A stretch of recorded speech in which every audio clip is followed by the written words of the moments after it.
사도행전 9장 32절에서 35절 말씀입니다.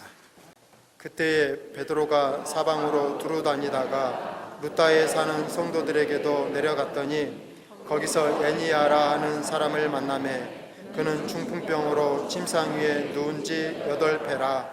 베드로가 이르되 에니야야, 예수 그리스도께서 너를 낫게 하시니 일어나 내 자리를 정돈하라 한데 곧 일어나니 루다와 사론에 사는 사람들이 다 그를 보고 주께로 돌아오니라. 아멘. 날씨가 많이 추워졌습니다. 겨울이 되면 조심해야 될 것이 그만큼 많아지는데요, 그 중에 한 가지가 뇌졸중입니다. 뇌졸중은 뇌로 혈액이 공급되는 어떤 혈관이 막히거나 터질 때 생기는 병이죠. 흔히 중풍이라고 부르는데 오늘 본문에서도 중풍병이라 소개하고 있습니다. 참 무서운 병이에요. 특별히 겨울철에는 급격한 온도 변화를 조심해야 된다고 하는데요, 이른 아침에 어디 가실 때는 꼭 털모자라도 쓰시고 몸을 잘 보호해 주시고 건강을 잘 지키시기를 바랍니다. 근데 이런 뇌졸중은 꼭 우리 신체에만 일어나는 일은 아닐 것입니다. 때로는 열심히 사는데도 일이 풀리지 않아서 일이 도리어 막힐 때도 있고요, 때로는 불안감과 화를 참지 못해서 그걸 터뜨렸다가 인간관계가 마비되는 그런 일들을 겪게 되죠. 삶의 고질적인 문제를 해결하지 않으면 인생의 통로가 막히고, 작은 죄를 계속 반복하면 은혜의 통로가 막히게 됩니다. 그것이 영적인 뇌졸중이에요. 신앙의 혈관을 막는 것들이 있습니다. 독한 마음들과 시기와 질투와 미움의 마음들이 우리 마음에 자리하면 은혜의 통로가 막히게 됩니다. 누군가가 불만을 품고 그냥 그것을 계속 방치하면 삶의 혈관이 막히듯이 삶의 기쁨의 관이 막히게 돼요. 막혀도 살아갑니다. 문제는 막힌 것이 위험한 것은요, 언젠가는 터진다라는 거예요. 그리고 그것이 터졌을 때는 말 그대로 인생의 사고와 같이 돌이키기가 힘든 후회스러운 일도 경험이 된다라는 것이죠. 그렇게 인생이 막히게 되면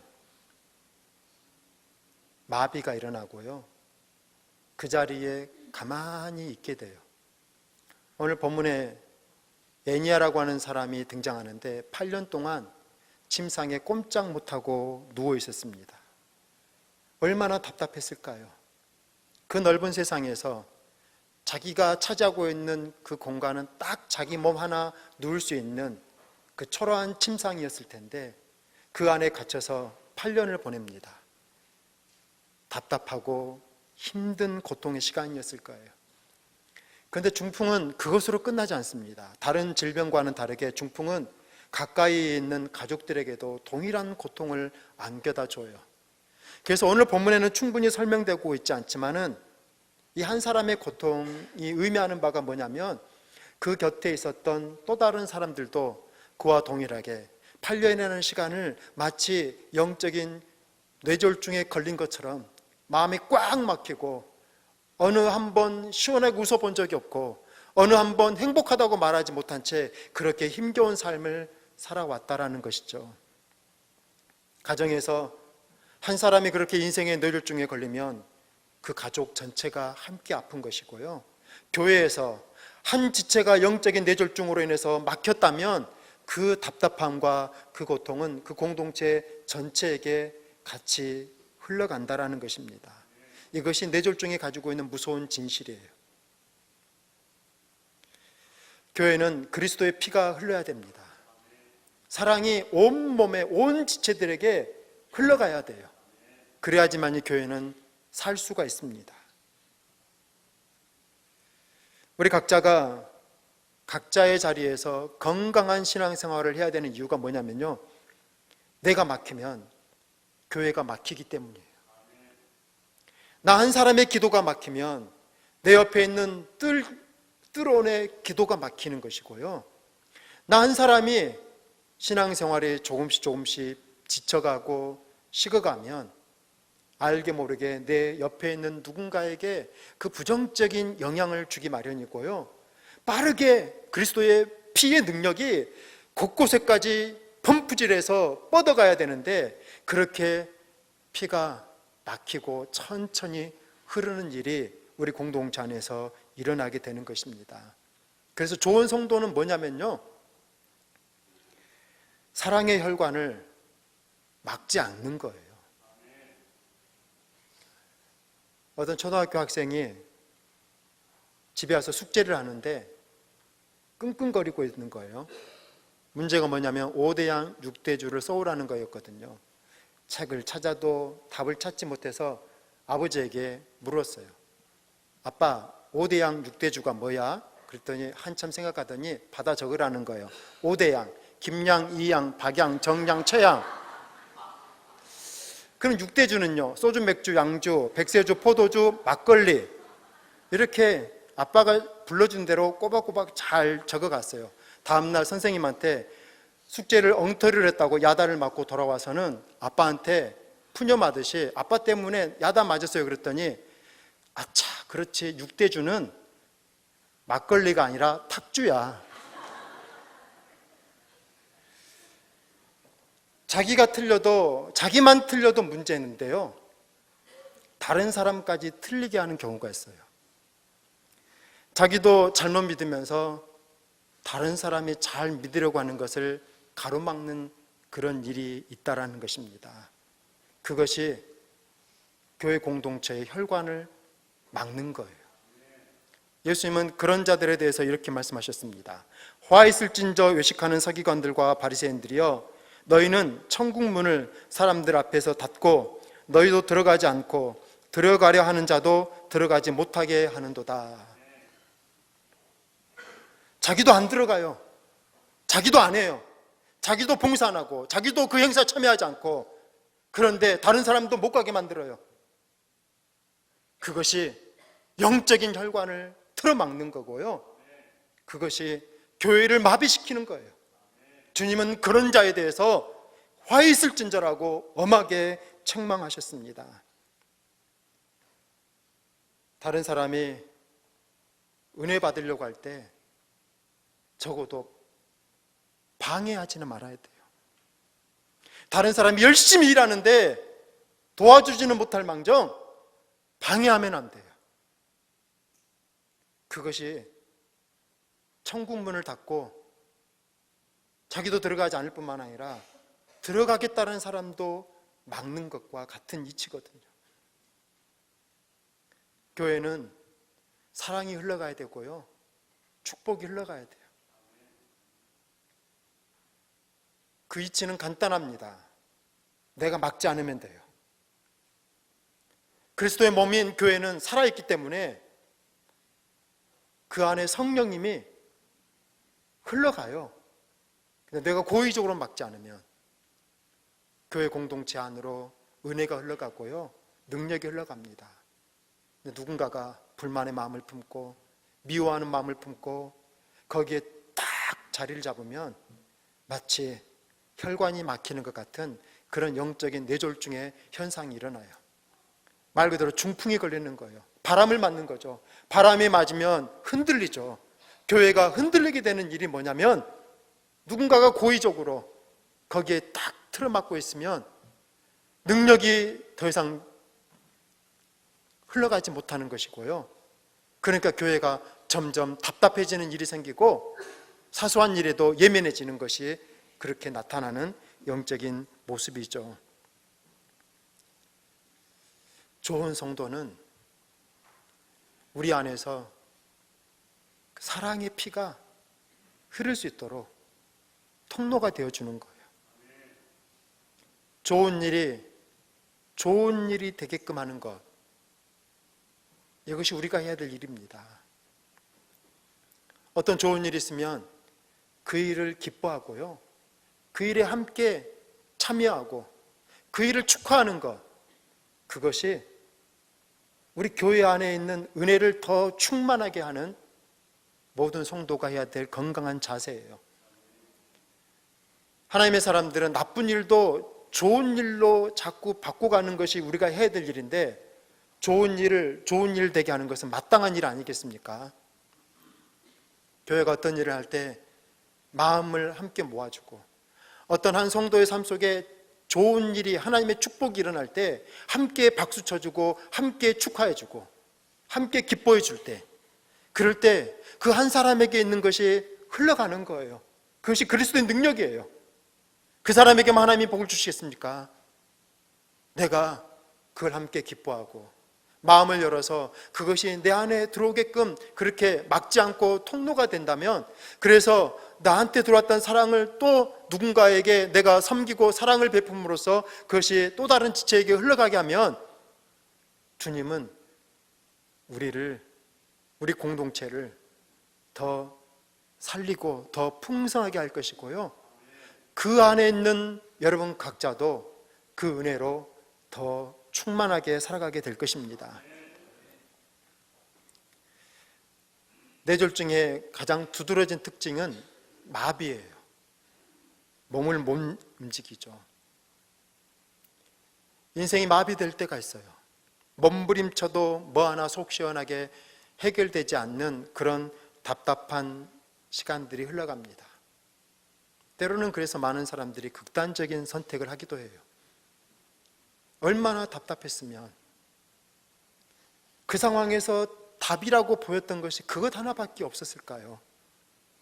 그것이 인생의 뇌졸중에 걸려있는 사람이 겪게 되는 답답함이에요. 무엇으로 그 인생의 뇌졸중을 뚫을 수 있겠습니까? 오늘 베드로는 에니야에게 이렇게 말합니다. 예수 그리스도께서 너를 낫게 하시니 일어나 내 자리를 정돈하라. 사도행전 3장에서는 베드로가 은과 금은 내게 없거니와 내게 있는 이것을 내게 주노니 나사렛 예수 그리스도 이름으로 일어나 걸으라. 우리 인생의 답답함을 뚫어낼 수 있는 유일한 능력은 예수 그리스도뿐입니다. 예수님은 하나님과 우리의 막힌 담을 허무셨어요.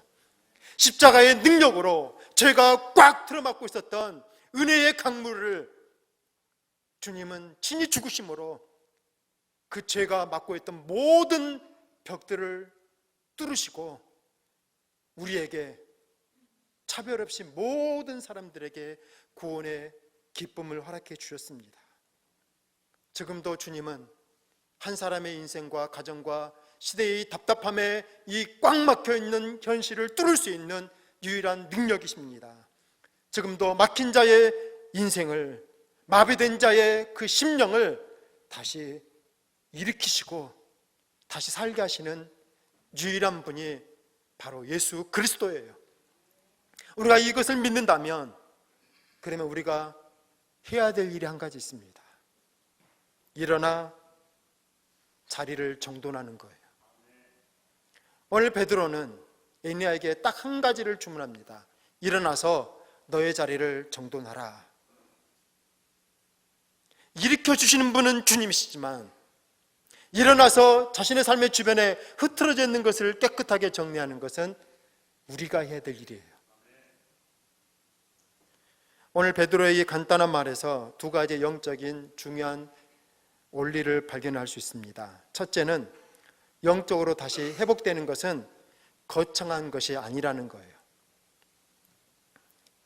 베드로가 일어나서 너는 지금부터 위대한 삶을 살아가라 그렇게 말하지 않았습니다. 평생 주님을 위해서 헌신하며 살아가라 그런 요구를 하지 않았어요. 간단한 것 하나, 일어나서 너의 주변을 8년 동안 흐트러졌던 너 삶을 깨끗하게 치우라는 거예요. 가장 간단한 것부터 하라는 것입니다. 가장 하기 쉬운 것부터 하라는 거예요. 지금 당장부터 할 수 있는 것을 하라는 것입니다. 해결할 수 없는 큰 문제를 보지 말고 해결할 수 있는 것부터 해결하라는 것이 은혜를 받고 새롭게 살아가려고 하는 우리들에게 주어지는 주님의 명령이에요. 은혜를 받아요. 결심합니다. 그런데 왜 다시 주저앉습니까? 처음부터 너무 거창하고 너무 큰 것을 생각하거든요. 우리는 먼저 계산을 해요. 계획을 짭니다. 그리고는 때로는 스스로가 만든 그 거창한 계획의 무게를 감당하지 못해서 스스로 다시 주저앉고 자신의 침상에 그냥 계속 머물게 돼요. 베드로는 단순한 걸 이야기하고 있어요. 일어나라는 거예요. 이제 어떻게 살 것인가 고민하지 말고, 이제부터는 어떻게 할 것인가 계획표 짜지 말고 일어나라는 것입니다. 일어나야 뭐가 보이죠. 침상의 그 좁디 좁은 세상에서 아무리 눈을 크게 떠도 보이지 않는 세상은 일어나야지만이 보이는 거예요. 믿음으로 일어나서 그 침상에서 나올 때, 그때 비로소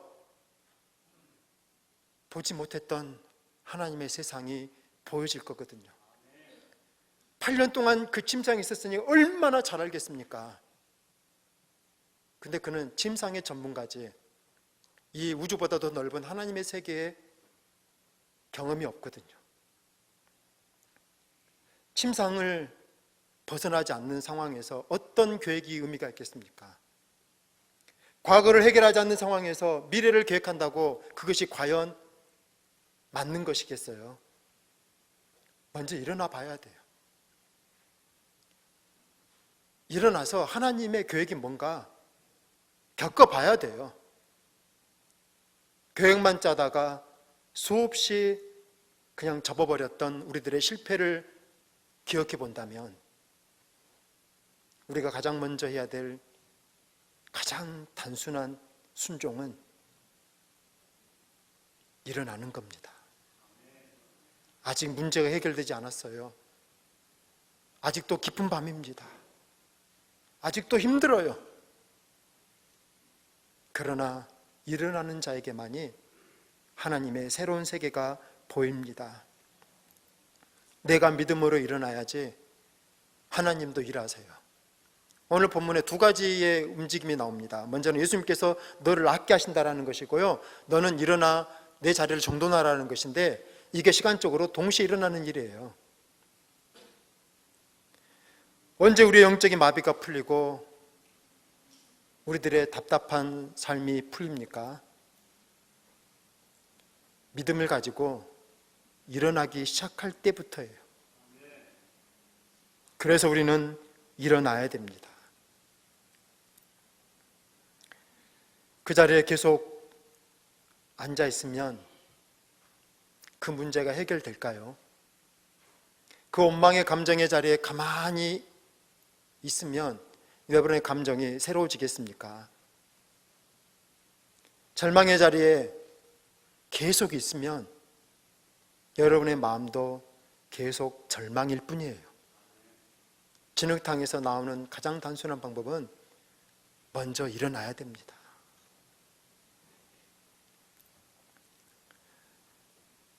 익숙하고 더 있고 싶고 자신감 없고 두렵고 얼마든지 일어나는 것이 힘들다라고 핑계를 대자면 끝이 없을 거예요. 그러나 기억하십시오. 여러분이 일어나지 않으면 여러분의 삶 속에 하나님의 어떤 역사도 일어나지 않는다라는 것입니다. 믿음을 가지고 일어날 때 하나님은 그의 인생에 하나님의 복을 더해서요. 숫자 0과 1을 기억해 보십시오. 말 그대로요, 한 끗 차이예요. 우리가 그냥 그 자리에 우리들의 익숙한 침상에 그대로 있는 것을 0이라고 치자면 일어나는 것은 1에 불과합니다. 겨우 1이라는 숫자예요. 근데 여러분, 1000이나 만이라고 하는 그 엄청난 숫자는 1로부터 시작하는 거예요. 우리가 믿음을 가지고 일어날 때 우리는 우리 인생에 1이라고 하는 너무나도 작은 숫자를 적는 것밖에 아니겠지만 거기에 하나님이 또 다른 숫자를 곱해 주실 때 그것이 우리의 축복이 되는 거예요. 일어나지 않는 영의 상태에서는 하나님이 어떤 은혜를 주셔도요, 우리 삶의 숫자는 그냥 그대로 0일 뿐입니다. 마비된 것 같고 답답하고 뭐 하나 속 시원한 것이 없는 것 같은 인생이시라면 오늘부터 작은 것 하나, 오늘 당장 시작할 수 있는 그 작은 것 하나부터 시작해 보십시오. 성경 통독하겠다고 하지 마시고요, 매주 한 절씩 내드리는 암송 구절 하나라도 읽어보세요. 그 작은 것이 무슨 일이 될까? 이 작은 것이 뭐가 될까? 그렇게 생각하지 마십시오. 그 작은 것조차도 하지 않는다면 우리 삶에는 하나님의 어떤 기적도 능력도 나타나지 않을 것입니다. 새로운 시간을, 새로운 인생을 살고 싶으시다면 오늘 주님 우리에게 한 가지를 원하세요. 일어나서 미루고 이런저런 핑계를 대고 하지 않았던 영적인 일 하나를 시작하라고 하십니다. 그 일이 한 눈송이에 불과하겠지만 그것이 구르고 굴러서 눈덩이가 될 수 있다면 우리의 그 작은 변화가 지금은 일에 불과하지만 그것이 주의 은혜로 커지고 커져서 천이 되고 만이 될 수 있다면 그 작은 것의 영적인 가치를 기억하고 주님 앞에서 순종하며 하나님을 위해서 그 작은 하나의 헌신에 결단하시고 참여할 수 있기를 간절히 바랍니다. 두 번째는 지금까지 의지하고 있었던 침상을 버리라는 거예요. 애니아는 8년간 그 침상에 누워 있었습니다. 처음에 답답했을 거예요. 싫었을 것입니다. 그런데 시간이 점점 지나면서 그 침상은요, 자신만의 세상이 됐을 거예요. 애착이 생기고 의지하게 되고 세상과 자기를 구별하는 울타리가 됐을 거예요. 침상은 처음부터 어쩌면 화려한 것이 아니었을 것입니다. 처음에는 싫었을 거예요. 그 일이 싫고요, 그런 대우가 싫고 그런 상처가 싫었을 거예요. 시간이 점점 흐르면서 우리는 그 상처 안으로 들어가요. 그리고 그 안에 자리를 틉니다. 그것이 침상이에요. 주님은 그 익숙해져 있는,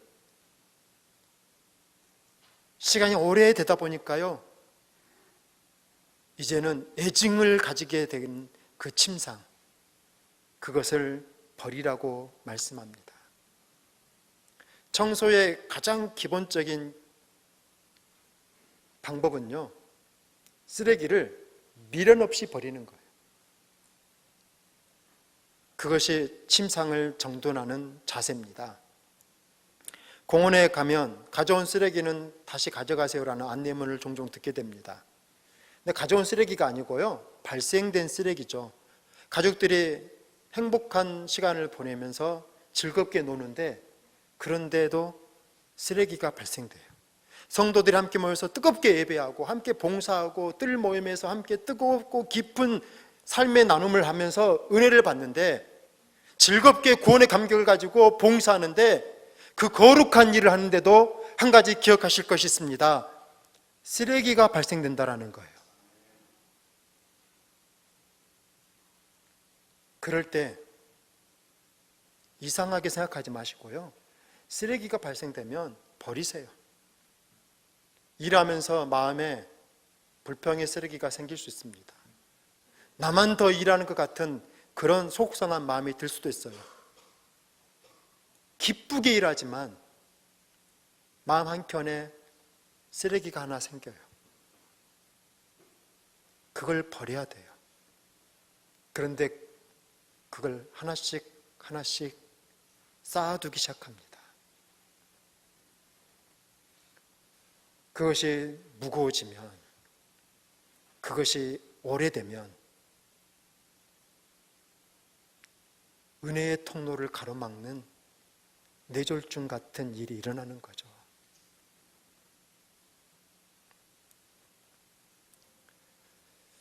주님을 위해서 한 일이잖아요. 그런데 언제부턴가 침상 안에 나의 세계를 만드니까요, 내가 중심이 돼요. 내가 이만큼 했는데 그게 마음의 쓰레기예요. 마르다는 누구보다도 열심히 일했습니다. 그런데 그런 자신의 헌신을 알아주지 않는다고 마음에 불평해요. 마음에 쓰레기가 하나 생긴 거죠. 베드로는 믿음에 대해서 자신을 가졌어요. 가룟 유다는 자신은 중요한 사람이라고 생각했어요. 그런데 그것이 자신이 주인이 되니까 어느 날부터 마음에 쓰레기가 쌓이는 거예요. 쌓이고 쌓여서 마비가 되니까요, 정상적인 판단을 못해요. 가룟 유다가 금세 후회할 일을 하잖아요. 주님을 팔아넘깁니다. 베드로는 3번이나 맹세하면서 주님을, 이미 경고를 들었음에도 불구하고 주님을 모른다고 말하죠. 마음에 영적인 마비가 오면 정상적인 판단을 못하게 돼요.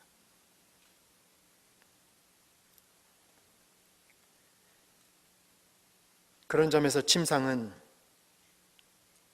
자신이 만들어 놓은 자신의 세상일 거예요. 그렇다면 애니안만 침상에 누워 있었던 것은 아닐 것입니다. 예수님 시대에도 바리새인들, 세교관들, 사두개인들 각자 자신의 침상을 만들어 놓고요, 그걸 화려하게 꾸미고 논리적으로 그 모든 것들을 주장했어요.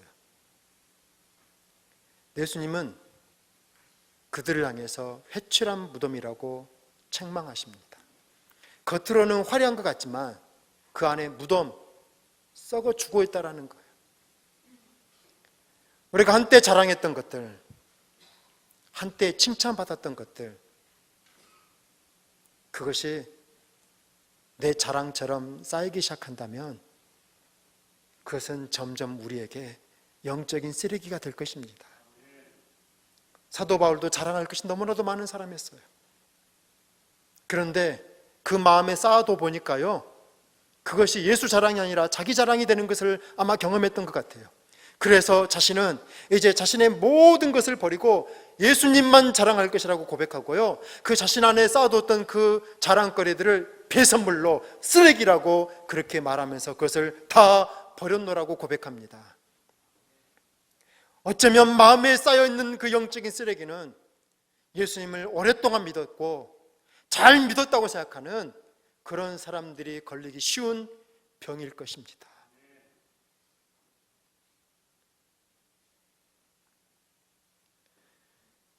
주님은 그 침상을 치우라고 하세요. 그걸 치워야지만이 하나님의 새 것이 보이거든요. 아침이 되면 가장 먼저 할 일이 뭔지 아세요? 침대에서 일어나는 거예요. 지난 밤에 그 추위로부터 따뜻하게 보호해줬고 그 위험으로부터 안전하게 지켜줬던 그 안락한 침대, 얼마나 귀합니까? 얼마나 고마운 겁니까? 그러나 새 아침이 됐다면 거기서 나와야 돼요. 나오지 않으면 그때부터 그것이 침상이 되고요, 우리는 조금씩 그 안에 갇히게 될 것입니다. 우리 각자에게 침상이 있을 거예요. 주님은 먼저 그것을 버려야지 그 침상에서 나와야지 하나님의 새로운 세상이 보일 것이다 말씀하십니다. 이제 설교가 끝나고 에베네셀 중창단이 시선이라는 찬양을 부를 거예요. 그 가사는 간단합니다. 나를 보던 시선을 주님께로 돌리기 시작할 때 그때부터 내 인생이 역사라는 것을 알게 되고 이 세상이 하나님의 나라인 것을 보게 될 거라는 거예요. 침상만 보고 있으면 어떤 역사도 일어나지 않습니다. 침상을 보면 볼수록 오히려 더 답답하실 거예요. 그 침상을 보던 눈을 돌이켜서 주님을 보기 시작할 때 그때부터 우리 삶 속에 새로운 일들을 우리는 목격하게 될 것이고요. 그것이 여러분의 삶의 역사가 되고 기쁨이 될 것입니다. 모든 단풍의 시간들이 다 지나고 나니까 딱 두 종류의 나무만 남더라고요. 그 화려했던 모든 단풍잎을 단 하나도 남기지 않고 다 떨궈낸 나무가 있는가 하면 이미 색도 다 바래고 비틀어져 있는 그 나뭇잎을 지금까지도 놓지 않고 붙들고 있는 나무가 있어요. 여러분, 어떤 나무입니까? 자랑할 만한 많은 잎이 있을 거예요. 칭찬 들었던 많은 화려한 신앙의 잎들이 있을 것입니다.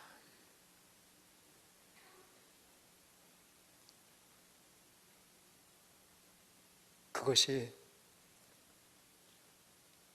행여 침상이 되지 않게끔 거기에 머무르지 마시고 우리에게 여전히 달려갈, 천성을 향해 달려갈 남은 길이 남아있고요, 아직 하나님의 집에 도착하지 않았고 이 세상에 예수님의 외에 절대적이라고 말할 수 있는 것은 단 하나도 없기에 그것이 썩어지는 침상이 되지 않도록 그것을 버리시고 아직 내 인생에 하나님이 허락해 주실 새로운 은혜를 기억하시면서 오늘부터 여러분이 할 수 있는 그 작은 일부터 누가 뭐라 하든 아직 다른 사람들은 여전히 앉아있다 할지라도 여러분은 그 자리에서 일어나서 여러분의 진짜 믿음의 인생을 살아갈 수 있기를 간절히 바랍니다.